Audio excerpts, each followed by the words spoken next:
रोज़े मैशर न कहना पहचानिया नहीं।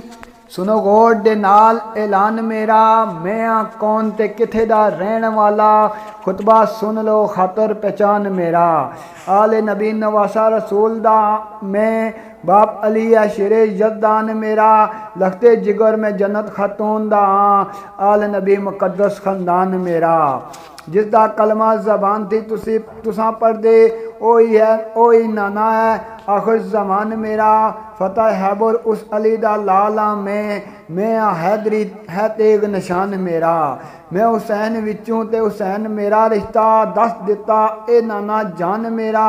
है विच खुलदे नईम सरदारी मेरी, सरवर नबियां दा अहमद सुल्तान मेरा।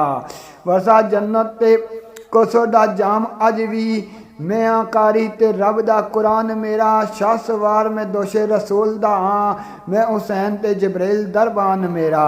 मैं नहीं बैत यजीद कबूल करनी, रस्ता रोक नहीं सकदा तूफान मेरा। हाथर हक दी करसा कुर्बान कुंबा, रब दी तरफों ये खास इम्तिहान मेरा। है कोई जन्नत दे बदले जो जान देवे, पका अहद कोल पैमान मेरा। वेला हथ मुड़ तुसां दे आवना नहीं, खुतबा हजत ए मिसल अजान मेरा। हिर्स ताज हुकूमत दी कुछ नहीं भी, हिर्स ताज हुकूमत दी कुछ भी नहीं। ऐशाई दे वल ध्यान मेरा, सफ्तर हैदर दा शेर फरजांदा में। तकसी अजब नज़ारा मैदान मेरा, तकसी अजब नज़ारा मैदान मेरा।